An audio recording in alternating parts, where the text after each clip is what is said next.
चलिए आगे बढ़ते हैं। एआईएमआईएम अध्यक्ष ओवैसी की कार पर कल फायरिंग की घटना से उत्तर प्रदेश की चुनावी राजनीति में एक नया संग्राम छिड़ गया है, जिसका बड़ा असर आज देखने को मिल सकता है। हालांकि फायरिंग जिसने की वो तो पकड़ा गया है, लेकिन सवाल है कि फायरिंग आखिर किसने कराई, और इसका जवाब फिलहाल पुलिस के पास भी नहीं है। और ओवैसी बार बार यही सवाल पूछ रहे हैं। आज पुलिस की प्रेस कॉन्फ्रेंस भी होने वाली है, लेकिन उससे पहले जानिए कि इस वाकये की आखिर पूरी कहानी क्या है। देखिए। 3 से 4 गोलियों की आवाज आई मुझे। चुनावी प्रचार में जुटे एक सांसद पर गोली चलने की घटना से यूपी का चुनावी पारा और गर्मा गया है। ओवैसी समेत उनकी पार्टी को लखनऊ से लेकर दिल्ली तक की बीजेपी सरकार को घेरने का मौका मिल गया। ओवैसी साहब के ऊपर जानलेवा हमला कुछ देर पहले हुआ है। हमले का राजनीतिक रंग भी दिखाएंगे, लेकिन पहले जानिए फायरिंग की घटना कैसे, कहां और किस वक्त हुई। शाम के 4:45 बजे का वक्त हो रहा था। असदुद्दीन ओवैसी यूपी के मेरठ में डोर टू डोर कैंपेन कर अपना प्रचार खत्म कर दिल्ली के लिए लौटने लगे।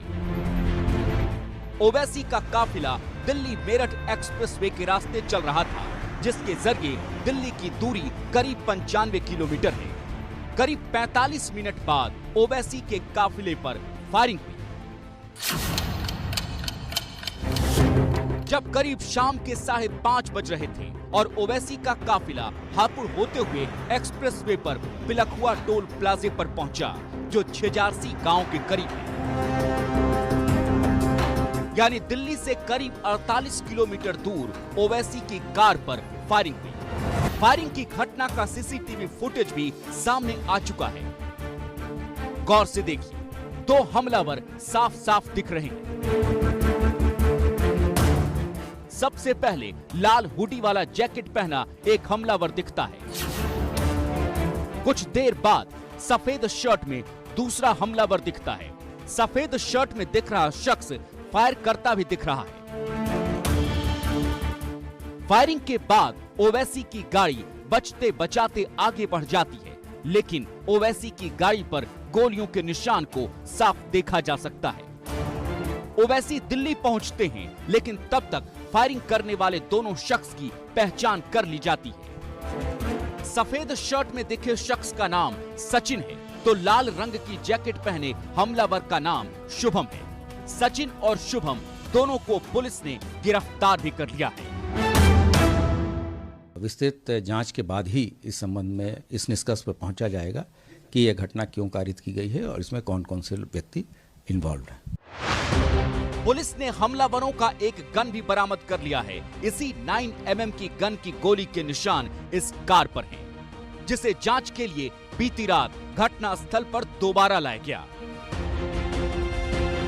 खुद ओवैसी की जुबानी इस वाकये की पूरी कहानी सुनिए।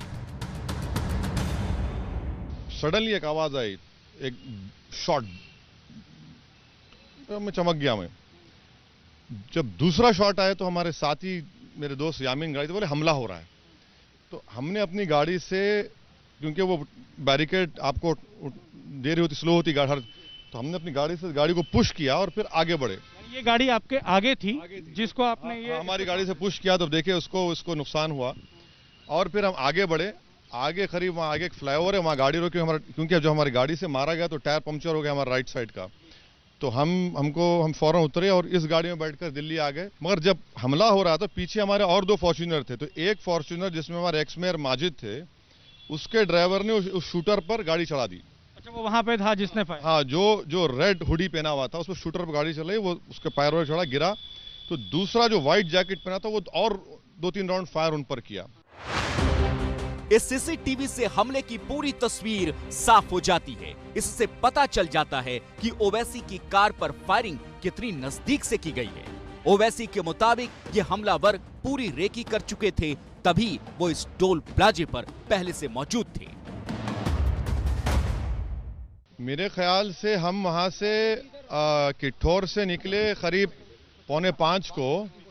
मेरे ख्याल से 5:30 की घटना होगी। 5:30 के आसपास, 5:30 के अतराफ की घटना होगी। तो ओवैसी के मुताबिक करीब 5:30 बजे उनकी कार पर फायरिंग हुई, जिसके बाद ये खबर जंगल में आग की तरफ फैली। लखनऊ से लेकर दिल्ली तक, मीडिया से लेकर नेताओं की दुनिया तक खलबली मच गई। ओवैसी की पार्टी के सांसद ने अपने अध्यक्ष पर हुए हमले की घटना को गंभीर बताते हुए इसे लोकसभा में उठाया। समाचार देना चाहता हूं और सदन से ये चाहता हूं कि इसकी कड़ी शब्दों के अंदर निंदा की जाए। अध्यक्ष महोदय, मेरा भाषण शुरू करने से पहले मैं इस सदन को इन्फॉर्म करना चाहता हूं कि मेरे पार्टी के अध्यक्ष member of parliament barrister Asaduddin Owaisi साहब के ऊपर जानलेवा हमला कुछ देर पहले हुआ है। उनके ऊपर मीरठ से जब वो प्रचार करके वापस आ रहे थे तो 2 बंदूकधारियों ने उनकी गाड़ी के ऊपर हमला किया, गोलियां चलाई, लेकिन उनकी जान बच गई। वो आए हैं वापस। मैं सरकार से ये अनुरोध करूंगा, जो भी दोषी है उनके ऊपर सख्त से सख्त कार्रवाई होनी चाहिए। एआईएमआईएम के कार्यकर्ता ओवैसी पर फायरिंग के विरोध में आज पूरे देश में प्रदर्शन करेंगे। खुद ओवैसी ने कहा है कि उनकी सुरक्षा की जिम्मेदारी सरकार की है। ये सरकार का काम है कि हमलावरों और उसके मददगारों को बेनकाब करे। ऐन चुनाव से पहले इस मामले के चलते ओवैसी के विरोध में खड़ी समाजवादी पार्टी को भी योगी सरकार को निशाने पर लेने का मौका मिल गया। ट्विटर पर समाजवादी पार्टी ने ओवैसी के समर्थन में लिखा, लोकतंत्र में किसी भी तरह की हिंसा की कोई जगह नहीं होनी चाहिए। एआईएमआईएम के राष्ट्रीय अध्यक्ष की गाड़ी पर गोली चलने की खबर बेहद दुखद और निंदनीय है। घटना के जिम्मेदारों पर कठोर कार्रवाई हो। हालांकि अब तक इस पर बीजेपी के किसी बड़े नेता की प्रतिक्रिया का इंतजार है। सूत्रों के मुताबिक अब तक की पूछताछ में पता चला है कि ओवैसी के हिंदू विरोधी माने जाने वाले बयानों से हमलावर नाराज थे, जिसके चलते उन्होंने फायरिंग की घटना को अंजाम दिया।